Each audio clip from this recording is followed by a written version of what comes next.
2.4 का सबसे last question और आखिरी क्वेश्चन और सबसे इंपॉर्टेंट क्वेश्चन और कुछ अच्छे कॉन्सेप्ट्स देता हुआ क्वेश्चन। ध्यान से सुनना सब लोग, ठीक है। ये इंपॉर्टेंट इसलिए है बिकॉज इसके अंदर बहुत ही इंपॉर्टेंट डिवाइड चलने वाला है। आप सबने कहा कि सर इसमें लिखा हुआ है कि जब इस पॉलिनोमियल को मैंने इससे डिवाइड किया तो रिमाइंडर निकल के आया x प्लस ए। जब इस पॉलिनोमियल को इससे डिवाइड किया रिमाइंडर क्या निकल के आया, x प्लस ए निकल के आया। मैंने कहा यार बात तो ठीक कह रहे हो, जब इस पॉलिनोमियल को इससे डिवाइड करेंगे तो रिमाइंडर निकल के आएगा x प्लस ए, लेकिन इस वाले बात को मैं किस तरीके से यहां पर प्रूफ कर सकता हूं, इस वाले बात को मैं किस तरीके से a की वैल्यू फाइंड करूंगा, k की वैल्यू फाइंड करूंगा, किस तरीके से मैं k और a की वैल्यूज निकालूंगा, मुझे कुछ पार्ट समझ में नहीं आया।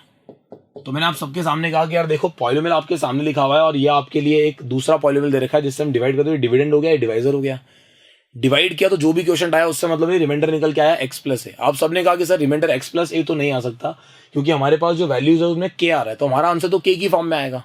कोई बात नहीं, हम लोगों को ये पता है कि रिमाइंडर ये आ रहा है, तो बेसिकली इन क्वेश्चंस में क्या होता है, हमें अपना रिमाइंडर निकालना होता है, उसको निकालने के बाद इस रिमाइंडर से कंपेयर करना होता है, क्योंकि दोनों ही केसेस के अंदर गिवन पार्ट भी गलत नहीं हो सकता और आप डिवाइड करके जो रिमाइंडर निकालोगे वो भी गलत नहीं है, क्योंकि डिवाइड किया है आपने बकायदा, सब कुछ सही, सब कुछ सामने किया है। तो ऐसे केस में आप सबसे पहले आपका पहला काम होना चाहिए डिवाइड करके रिमाइंडर को निकालना। तो इस क्वेश्चन में सबसे इंपॉर्टेंट ही डिवाइड है, ध्यान से देखना। डिवाइड इंपॉर्टेंट है, जब करूंगा तो आपकी आंखें निकल के बाहर आ जाएगी, इसलिए थोड़ा ध्यान से देखना, आपको समझ में आना चाहिए कि डिवाइड इतना इंपॉर्टेंट क्यों है, ठीक है। ध्यान देना सब लोग। आप सबने कहा कि सर हमें उस क्वेश्चन में लिखा हुआ है कि x की power 4 minus 6x cube, x की power 4 minus 6x cube plus 16x square minus 25x plus 16x square minus 25x और आगे लिखा हुआ है प्लस 10,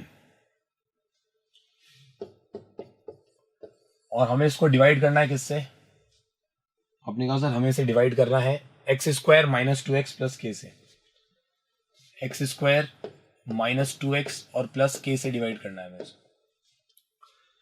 तो मैंने आपके सामने लिखा हुआ है x की पावर 4, x की पावर 4 लिखा हुआ है और वहां हमारे पास x स्क्वायर लिखा हुआ है।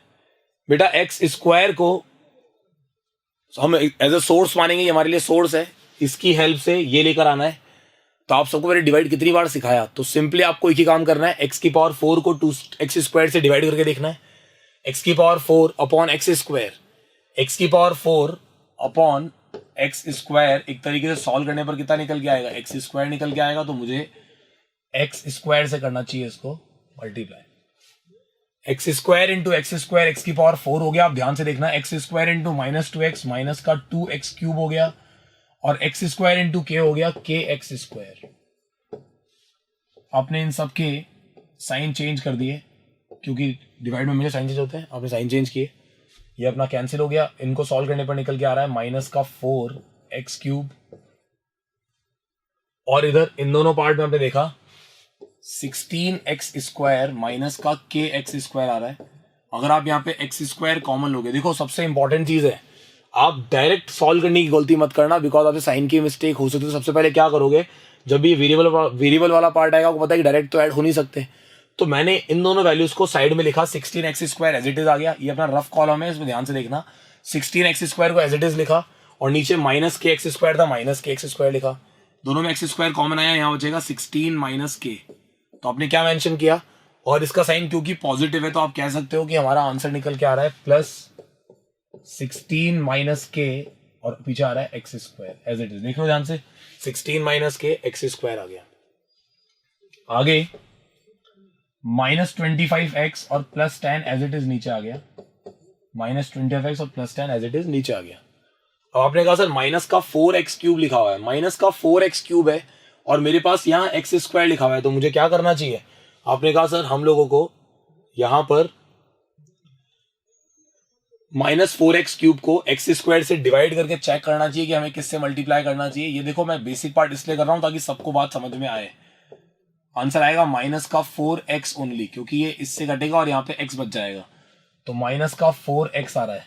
माइनस का 4x एक्स स्क्वायर से मल्टीप्लाई होगा तो कितना निकल के आएगा, माइनस का 4x क्यूब माइनस का 4x माइनस 2x होगा तो कितना निकल के आएगा, minus minus plus 8x² minus 4x k से मल्टीप्लाई होगा तो कितना निकल के आएगा, minus 4x multiply by k is minus 4kx। अब थोड़ा सा सामने देखना और समझने वाली बहुत इंपॉर्टेंट जरूरत आपके सामने आने वाली है। यहाँ प्लस कर दोगे साइन, यहाँ माइनस कर दोगे और यहाँ प्लस कर दोगे, ये पार्ट तो अपना कैंसिल हो गया। मुझे फिर यहाँ पे कोई दिक्कत महसूस हो रही तो मैंने क्या किया, मैंने आपको सिंपल ट्रिक सिखा रखी है, आपको बस उसको उठाना है, एज इट इज यहाँ पे लिखना है। आपने कहा सर 16 माइनस के एक्स स्क्वायर आ जाएगा और यहाँ पे आएगा माइनस 8x²। इन दोनों में x² कॉमन दिख रहा है, कॉमन लो, और बचेगा 16 माइनस के और माइनस का 8 बच गया। सॉल्व किया तो निकल के आया 8 माइनस के, क्योंकि 16 और 8 को माइनस करने पर कितना निकल के आता है, 8। तो ये आंसर निकल के आ रहा है और अपना प्लस में आ रहा है, तो आपने यहाँ पे लिख दिया 8 माइनस के x², 8 माइनस के x² लिख दिया। अब आगे देखो इसका नेक्स्ट पार्ट क्या है। आपने कहा सर हमें अब नेक्स्ट पार्ट के अंदर -25x और -4kx लिखा हुआ है उसको सॉल्व करना है। आपने कहा सर -25x और +4kx, सॉरी क्योंकि वो उसका साइन चेंज हो गया तो उसका प्लस हो गया ना। अब x कॉमन आया, कितना बचेगा, -25 और +4k बच जाएगा। तो आपने कहा ठीक है, इस एक्सप्रेशन को एज इट इज वहां लिख दो, क्योंकि साइन प्लस है तो प्लस में आएगा आंसर। तो आपने लिखा इसको इस तरीके से प्लस। अब आपने इस ब्रैकेट को आगे लिखा बिकॉज आपको सबको पता है कि कॉफिशिएंट आगे आता है, वेरिएबल हमेशा पीछे आता है। तो ये जो हमारा पार्ट है ब्रैकेट वाला, इसके अंदर अगर मैं 4k को आगे और -20 को पीछे लिख दो, कोई दिक्कत तो नहीं आप में से किसी को, क्योंकि आपको पता है पॉजिटिव वैल्यू को आगे लिख दिया और माइनस को वैल्यू को पीछे लिख दिया, इससे कोई फर्क नहीं पड़ा और पीछे x एज इट इज आ गया और ये +10 यूं मैंने नीचे लिख लिया।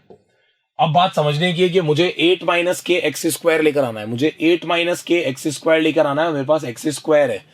तो ऑब्वियस सी बात है मुझे 8 माइनस के से ही मल्टीप्लाई कर देना चाहिए, इस ब्रैकेट से एज इट इज मैं मल्टीप्लाई करूंगा। तो 8 माइनस के इंटू x² आ रहा है, 8 माइनस के x²। सब ध्यान से देखना, 8 माइनस के इंटू -2x। जब आपने 8 माइनस के से 8 माइनस के को सॉरी आपने 8 माइनस के को -2x से मल्टीप्लाई किया तो आपके पास निकल के आया -2 मल्टीप्लाई बाय 8 माइनस के x। आप सब देख रहे हो कि मैं यहां पर कोई भी रिस्क नहीं ले रहा हूं, मैं 8 माइनस के को -2 से मल्टीप्लाई कर रहा हूं, -2x से मल्टीप्लाई कर रहा हूं, तो एज इट इज लिख रहा हूं, प्लस माइनस माइनस हो गया, 2 ब्रैकेट के 8 माइनस के और x आ गया। मैंने 2 को अंदर मल्टीप्लाई करने की भी जल्दबाजी नहीं की, मुझे पता है कि मैं इसको सॉल्व तो साइड में करने वाला हूं वैसे भी, तो क्यों फालतू में अपना काम बढ़ाऊं, मैं आराम से उसको कर लूंगा ना। यहाँ फालतू जल्दबाजी करूंगा, कोई साइन की मिस्टेक हो जाएगी। तो आप जैसे आया एज इट इज लिख दो। 8 माइनस के इंटू के कितना होता है, आपने कहा sir k multiply by 8 minus के। मैं कहीं पे भी फालतू रिस्क नहीं ले रहा, इसको सॉल्व करना है। सब्ट्रैक्ट किया, ये ऐड हो गया, ये माइनस हो गया, ये तो अपना कैंसिल हो गया। वो दोनों पार्ट आपके सामने लिखे हुए हैं। आपने कहा सर यहाँ पे लिखा हुआ है 4k माइनस 25x, आगे लिखा हुआ है अपने पास प्लस 2 मल्टीप्लाई बाय 8 माइनस के x। तो आपने क्या किया, अब इन दोनों के अंदर x कॉमन लिया, तो यहां बचेगा 4k माइनस 25 और प्लस में आ रहा है 2 मल्टीप्लाई बाय 8 माइनस के। जब x कॉमन आया तो ये बचा। अब आप आराम से मल्टीप्लाई करो ना, किसने रोका है आपको, आपने मल्टीप्लाई करके देखा, आपने कहा सर 4k माइनस 25 आ रहा है और यहाँ पे प्लस का 16 और माइनस का 2k आ रहा है। तो अब देखने वाली बात क्या है कि माइनस का 2k और 4k सॉल्व करने पर निकल के आता है 2k और माइनस का 25 प्लस का 16, -25 प्लस 16 आता है माइनस का 9। तो आपके पास इसको सॉल्व करने पर निकल के आया 2k माइनस 9 और x, 2k माइनस 9x आ गया। आगे उस वाले पार्ट को भी सॉल्व करना है, तो मैंने यहां से इसको इरेज किया, इस वाले पार्ट को।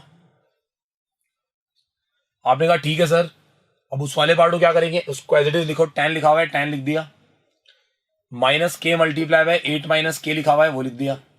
इसको सॉल्व किया तो निकल के आ रहा है 10 माइनस 8k और प्लस का k²। ध्यान रखना नेगेटिव साइन है, अंदर मल्टीप्लाई करेंगे तो साइन चेंज होंगे, माइनस का 8k और प्लस का k²। ये आ गया अपने पास एक एक्सप्रेशन निकल के, उसको मैंने एज इट इज यहाँ पे लिख दिया, 10 माइनस 8k और प्लस k²। ये आ गया अपने पास एक एक्सप्रेशन निकल के। इसको आप कह सकते हो कि ये अपनी कांस्टेंट वैल्यू आई है और ये अपनी x वाली टर्म है। आप देख रहे हो कि डिग्री आ चुकी है इसकी 1, और क्योंकि ये इसकी डिग्री से छोटा हो चुका है तो अब आगे डिवाइड तो पॉसिबल है नहीं। तो अपना रिमाइंडर क्या निकल के आ रहा है, आपने कहा सर अपन लोगों का रिमाइंडर जो निकल के आ रहा है वो ये निकल के आ रहा है,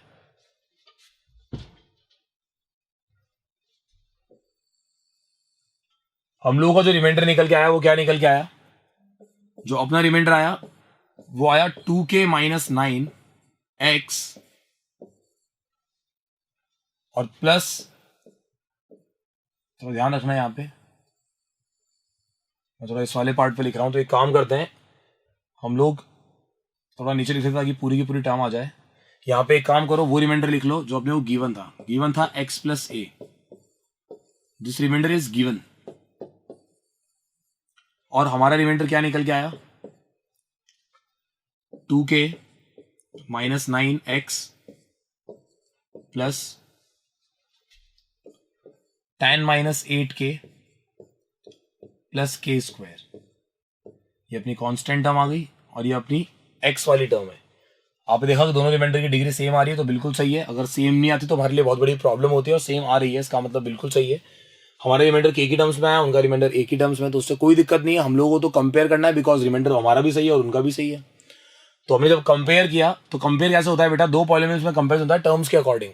दो पॉलिनोमियल्स में कंपैरिजन होता है टर्म्स के अकॉर्डिंग। तो ध्यान रखना, जो एक्स वाली टर्म है वो एक्स वाली टर्म से इक्वेट होगी, और जो कांस्टेंट टर्म है वो कांस्टेंट टर्म से इक्वेट होगी। तो आपने इन दोनों को इक्वेट किया तो आपने ऐसे लिखा x is equals to 2k minus 9 और ब्रैकेट में लिखा x, तो x कट गया और यहाँ 1 आ गया, तो 1 is equals to 2k minus 9 आ रहा है। और आप कह सकते हो कि 2k इक्वल्स टू 10 निकल के आएगा और k की वैल्यू निकल के आएगी यहाँ से 5। The value of k is 5। तो आपने देखा कि k का आंसर कितना आ रहा है, 5 आ रहा है। ध्यान रखना, this is the important thing. और आपने दूसरे केस में कांस्टेंट वैल्यू a को, जो हमारा कांस्टेंट निकल के आया 10 minus 8k plus k square, उससे इक्वेट किया। आपको पता है कि a की वैल्यू निकालने का एक ही तरीका है, k की वैल्यू पुट करो, बिकॉज k तो आ चुका है। तो 8 5 का कितना होता है 40, और 5 का स्क्वायर कितना हो जाएगा 25। सॉल्व करने पर निकल के आया a माइनस का 5, क्योंकि 35 माइनस 40 होता है माइनस का 5। ये आ गया आपके पास a की वैल्यू। तो आपके पास a की वैल्यू आ रही है, आपके पास k की वैल्यू आ रही है। a की वैल्यू माइनस 5 है, k की वैल्यू 5 है। तो आप शायद ये चीज समझ सकते हो अच्छे तरीके से कि आपके पास k की वैल्यू 5 और a की वैल्यू माइनस 5 जो निकल के आई है, यही आपके आंसर है, बिकॉज आपसे k और a की वैल्यू तो पूछी गई थी। तो आप देख रहे हो किस अकॉर्डिंग आपने अपना आंसर निकाला है। अब इसी पार्ट के अंदर हो सकता है कि वो आपको ये बोल सकता था कि ये पॉलिनोमियल से वो एग्जैक्टली डिवाइड है, तो उस केस में हमारे पास रिमाइंडर क्या गिवन होता है 0। तो उस केस में हम लोग ऐसे लिखते हैं 0x प्लस 0। ये 0 को लिखने का तरीका है, क्योंकि हमारा रिमाइंडर तो 1 डिग्री पॉलिनोमियल आया। तो ऐसे केस में हमें k की वैल्यू निकालने के लिए जब कंपैरिजन करेंगे तो x वाली टर्म को x से करोगे तो x कट जाएगा, 2k माइनस 9 0 के इक्वल आएगा, और k की वैल्यू निकल के आएगी 9/2। तो बस ये दो क्वेश्चन बनते हैं, एक केस में रिमाइंडर दे देगा और दूसरे केस में रिमाइंडर देने की जगह वो ये बोल देता है कि एग्जैक्टली डिविजिबल है। तो एग्जैक्टली डिविजिबल तो बड़े आराम से कर सकते हो, कोई दिक्कत ही नहीं है। तो यहाँ आपका 2.4 खत्म होता है। आप बड़े आराम से समझ गए होंगे, मैंने आपको समझाया सारा का सारा पार्ट। अगर आपको फिर भी किसी को कोई दिक्कत आ रही हो तो आपको पता है आपको क्या करना है, डाउट सेशन में अपन मिलेंगे, कोई दिक्कत ही नहीं है। तो अब इस चैप्टर के अंदर सिर्फ एक ग्राफ वाला पार्ट बचा, तो वो आप देखना नेक्स्ट वीडियो के अंदर, ठीक है। So that's it for today, thank you so much, have a good day, bye.